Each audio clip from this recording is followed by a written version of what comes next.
Hello everybody, my name's Aubrey and I'm an opera singer and a voice coach. Today we're going to talk a little bit about Belle in Beauty and the Beast and her I Want song. This song has a lot of different elements.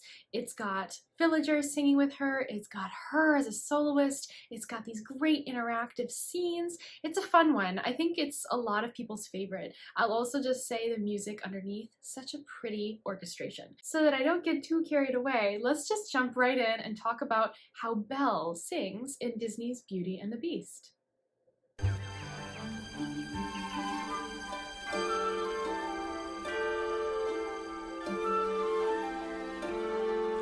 Little town, it's a quiet village. Every day, like the one before.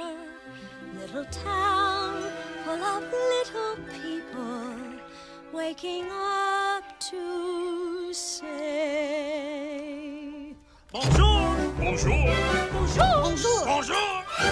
There goes the baker with his tray, like always. The same old bread and rolls to sell. Every morning just the same, since the morning that we came to this poor provincial town. Good morning, Belle! Morning, monsieur. Now we have a little bit of a talking I scene. just finished the most wonderful story about a beanstalk and an ogre and That's nice. Marie! The baguettes! Hurry up! Look, there she goes, that girl is strange, no question. And she's strange, can't you tell? Never part of any crowd. Cause her head's upon some cloud. No denying she's a funny girl, that Belle. Bonjour! good day. How is your family? Bonjour, Good day. how is your wife? I need 6 eggs. That's too expensive. There must be more than this provincial life. Ah, Belle. Good morning. It's yours. But sir, I insist. well, thank you. Thank you very much. Look, there she goes, the girl is so peculiar. I wonder if she's feeling well. With a dreamy thought, And her nose stuck in a book. a puzzle to the rest of us is Belle. Oh, isn't this amazing? It's my favorite part because you'll see. Here's where she meets Prince Charming, but she won't discover that it's him till chapter 3. Now it's no wonder that her name means beauty. Her looks have got no parallel.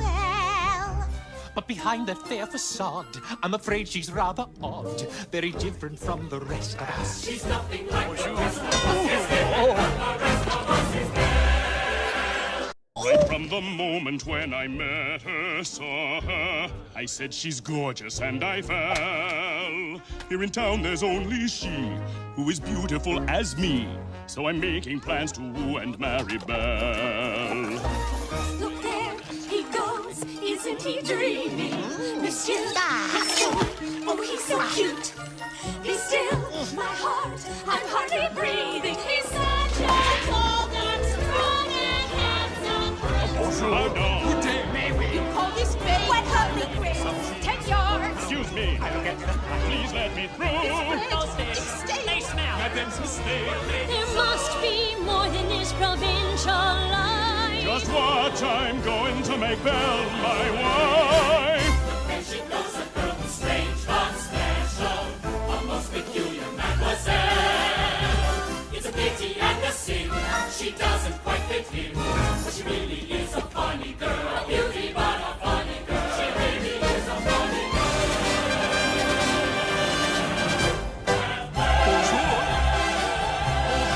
Bonjour. Bonjour, everybody. We're going to talk a little bit about how this was sung. In the beginning, you have this wonderful warm color that she's creating. It's absolutely gorgeous. Nice round vowel shapes. Notice how her high notes tend to have a very kind of sound. Like for example, when she sings little, it's more little instead of little, because that allows her to have a better color and a little bit more ease connecting that high range to the lower range. When we're going into that space, we want to think about how we can fuse it to everything else that we're singing so it sounds like one cohesive voice.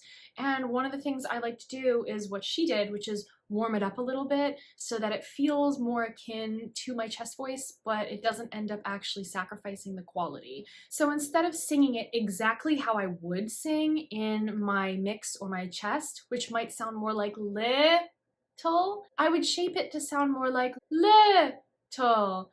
I'm gonna do those back and forth so you can really hear the difference.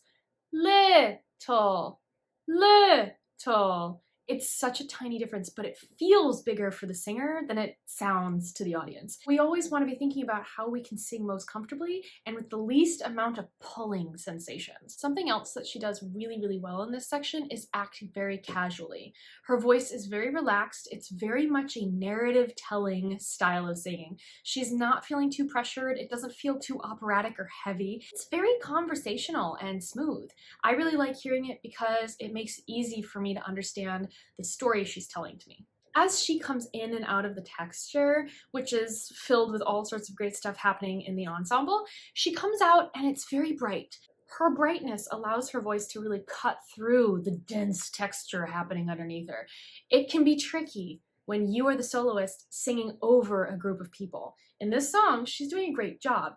Of course, we do have to take into consideration a little bit of post-production magic, but if we were to ignore this and pretend it was a staged version of this song, you'd still have to figure out a way to be able to reach the audience while everybody else around you is singing their part. The way you do that is brighten it and support it out. She's got this really bright, almost nasal sound. There must be more than this provincial life. And I love that she opens up on the word life. So pretty. I could even say that she might even benefit from adding a bit more of a warming schwa in there. There must be more. So it's not so bright in the nose, but at the same time, it works just fine. So it comes down to personal preference of the singer. Something I bring up all the time in lessons is to remember that people can hear your emotions when you use your mouth. You can always hear when somebody's hiding a smile, or you can hear when they're not as happy. Those small shifts in the mouth can create a sonic environment for us and can add additional characterization when we're singing a song. Speaking of voices, Gaston comes in here and sounds real good. I love his belt on my wife. Absolutely gorgeous. And I do also enjoy when he dips into that deep, sugary, healthy, full, rich voice. Ah, love it. He's a bad guy, but man, does that actor have a voice on him.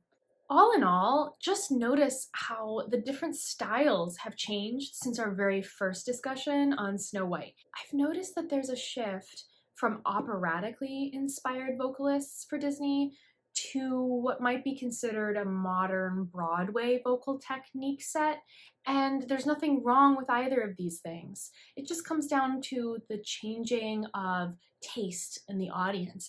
So I just think it's kind of cool to watch the princesses' voices evolve over time. I have no idea where we're going to go next in terms of the future of the voices of Disney, but we're gonna have to see if that theory is true when we look over at Jasmine. So yeah, let me know what you guys think of this voice and how she sang this piece, and any other little notes that you have when you listened through it. And thus concludes today's video. I really appreciate you spending time with me, and I look forward to making the next one for you. And until that time, remember to keep on singing. Did I not float out to